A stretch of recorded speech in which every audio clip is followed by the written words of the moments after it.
২৪শে July August গণ অভ্যুত্থানে ফেনীর শহীদ পরিবারে নেই ঈদের আমেজ। আদরের সন্তানকে হারিয়ে কষ্টে স্বজন ও পরিবার। পুলিশ বলছে হত্যাকারীদের গ্রেফতার করতে অভিযান অব্যাহত আছে। ফেনী প্রতিনিধি মোহাম্মদ নজরুল ইসলাম রঞ্জুর তথ্যচিত্রে ডেস্ক রিপোর্ট। ঈদের আনন্দ ম্লান শহীদ ইশতিয়াক আহমেদ শ্রাবণের পরিবারে। ছবির সামনে দাঁড়িয়ে মমতার হাত বুলিয়ে শোক সইবার ব্যর্থ চেষ্টা মা বাবার। ঈদে সন্তানের নানা স্মৃতি তাদের কাতর করে তোলে। গত ঈদে আমার ছেলেকে আমার ফাঁসে কাছে আমি আমার বাবার কবরস্থানে নিয়ে গেছি। এই ঈদে আমার ছেলে নাই। আমি জোরে জোরে চিৎকার দিদি কান্না করি ওর কাপড় চোপড় ধরে।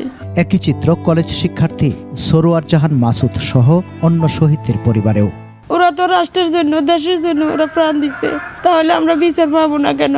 কলিজার ভিতরে যেন ঢুকি রয়েছে আঞ্জা করি ধরে। আমার ছেলের মুখে আমি একটা শুধু চুমা দিছি, এখন তো আমার আর ছেলে নাই, ভাইয়া নাই, কিভাবে ঈদটা কাটবো। ফেনীতে বৈষম্য বিরোধী ছাত্র আন্দোলনে হতাহতের ঘটনায় করা ২২ মামলার মধ্যে ৭টি হত্যা মামলায় আসামি ৭৩৯ জন, মারামারির ঘটনায় আসামি ১০৫৩ জন। এ পর্যন্ত এজাহার নামীয় ১২৭ জন ও সন্দেহজনক ৪৬৪ জনকে গ্রেফতার করেছে পুলিশ। যাদেরকে গ্রেফতার করা সম্ভব হয় নাই তাদেরকে বিভিন্ন তথ্য প্রযুক্তির সহযোগিতায় আমরা তাদেরকে আইনে আওতায় নিয়ে আসার চেষ্টা করছি। ২৪শে জুলাই আগস্টের অভ্যুত্থানে ফেনীতে ফ্যাসিস্টদের গুলিতে নিহত আদরের সন্তানদের হত্যার বিচার দেখতে চান তাদের পরিবার ও স্বজনরা। সমর ইসলাম, ডেস্ক রিপোর্ট, ২১শে টেলিভিশন।